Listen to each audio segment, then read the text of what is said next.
කතාවට යන්න කලින් මගේ channel එකත් subscribe කරන්න කියලා මම ආදරයෙන් ඉල්ලනවා. ඔන්න එකමත් එක කාලෙක කැලෑවකින් වට වුණ පුංචි දුප්පත් ගෙදරක වයසක ආච්චි කෙනෙක් තම එකම මිනිපිරිය එක්ක ජීවත් වුණා. ආච්චි අසනීපයෙන් හිටියත් තමන්ට ඇති අසනීප නොබලා නගරයේ ගෙදරක වැඩට ගියේ තම මිනිපිරිය උන අහිංසාට ඕන කරන පොත්පත් අරගෙන දෙන්න. මගේ දුවේ හොඳට ඉගෙන ගන්න. මම මගේ පණ යනකල් මගේ දෝනිව බලා ගන්නවා. අපිට කවුරුත් ඕනෑ නෑ. ඉතින් ඔය විදියට කාලය ගත වෙද්දි ආච්චිගේ අසනීපය තවත් වැඩි වෙලා ආච්චිට එක්තැන් වෙන්න සිද්ධ වෙනවා. මේ පුංචි අහිංසා බෙහෙත් ගන්න විදියක් නැතිව ගොඩක් අසරණ වෙලා අඬමින් ආච්චි වැඩ කරපු නෝනාගේ ගෙදරට යනවා. නෝනා කවුද? ඇයි අහිංසා? නෝනා ආච්චිට හොඳටම අසනීපයි. ඉතින් වෙද ගෙදරට එක්ක ඵලයන්. මම දොස්තරය. අනේ නෝනා වෙද ගෙදරින් දුන්න බෙහෙත් නගරයෙන් ගන්න සල්ලි ඕන. මල් ළඟ සල්ලි නෑ නෝනා. මට කීයක් හරි දෙන්නකෝ. මගේ ළඟ ඇති සල්ලියක් නෑ බං. මේ දවස්වල බිස්නස් එහෙමත් පාඩුයි. දැන් ඔය ළමයා ගෙදර යන්න. ඉතින් අහිංසා ගොඩාක් දුකෙන් ගෙදර එන්න පිටත් වුණා. කැලේ මැදින් පාරේ අහිංසා තනියම එද්දි අහිංසාට අතරමං වුණ බලු පැටියෙක් හමු වුණා. බලු පැටියෝ ඔයා මොකද තනියම අපේ ගෙදර යන්න එනවද? මගේ ආච්චිට අසනීපයි. බලු පැටියෝ ඔයා මට උදව් කරනවද මගේ ආච්චි සනීප කරගන්න? ඔන්න එකපාරටම මේ චූටි බලු පැටියා ලස්සන සුරංගනාවියක් බවට පත් වුණා.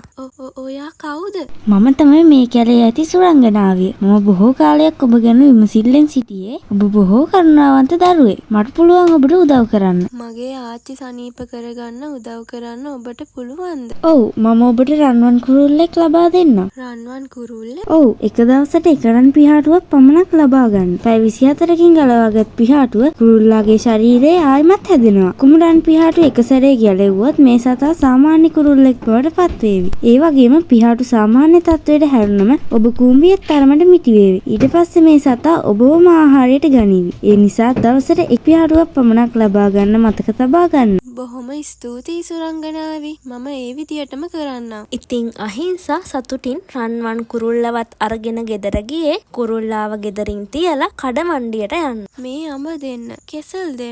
ලලලලලා. ඒ විදියට ආච්චිට ඕන බෙහෙත් වගේම එළවලුත් පළතුරුත් අරගෙන අහිංසා ගෙදර යන්නේ බොහොම සතුටෙන්. ඉතින් ආච්චි සනීප වෙලා ආයෙමත් නගරේ ගෙදර වැඩට ගියේ නැත්තේ සුරංගනාවිගෙන් හම්බුණ මේ අරුම පුදුම තෑග්ග නිසා දැන් ගෙදර කිසිම අඩුපාඩුවක් නැතුව සතුටින් ඕන් දෙදෙනාට ජීවත් වෙන්න පුළුවන් නිසා. ඉතින් දවසක් ආච්චි නගරේ වැඩ කරපු ගෙදරට අහිංසත් එක ගියා. නෝනේ ආවද? ගෙදර වැඩ පටන් ගනින්. මට බෑ මේව කරන්න. නෝනා මම මේ ආවේ මට ආයෙමත් මහන්සි වෙලා වැඩ කරන්න බැරි නිසා. මම ආයෙමත් එන්නේ නෑ කියලා යන්න. මොකක්? එතකොට කොහොමද උඹලා කන්නේ? මගේ දුව මාව බලා ගන්නවා නෝනේ. දැන් අපිට කෑම බීම අඩුවකුත් නෑ. මොකක්? ඒ කොහොමද? මට කැලේ සුරංගනාවි රන් කුරුල්ලෙක් ලබා දුන්නා. අපි ඒ පිහාට විකුණලා බඩු ගන්නව නෝනේ. මට විශ්වාස කරන්න බෑ උඹලා කියන දේවල්. යමම් බලන්න.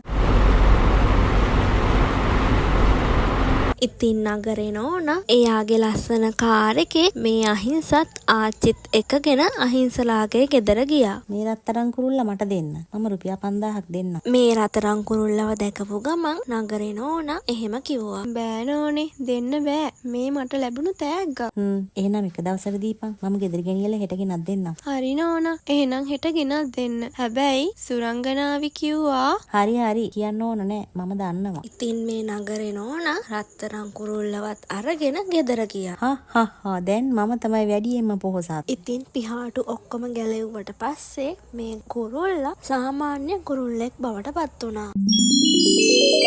ඔන්න එක පාරටම මේ සතා ලොකුනේ කොහොමද? ගෙදර බඩුත් ලොකුයි. මේ මොකද වෙලා තියෙන්නේ? අහිංසා. ඔන්න ඉතින් මේ නගරේ නෝනා අහිංසව හොයාගෙන යන්න හදද්දිම මේ කුරුල්ලා කෝඹියෙක් තරම් පොඩි වුණ මේ නෝනව එක පාරටම ගිල දැම්මා. ඉතින් අහිංසා මේ නගරේ නෝනා ආයෙමත් එනකන් බලාගෙන හිටියා. ආච්චි මම ගිහින් බලලා එන්නම් නෝනා තාම ආවේ නැත්තේයි කියලා. ඉතින් දවස් දෙකක් පහු වෙලත් නැවත ආවේ නැති නගරේ නෝනා බලන්න අහිංසා යන්න ගියා. ගෙදර කවුද?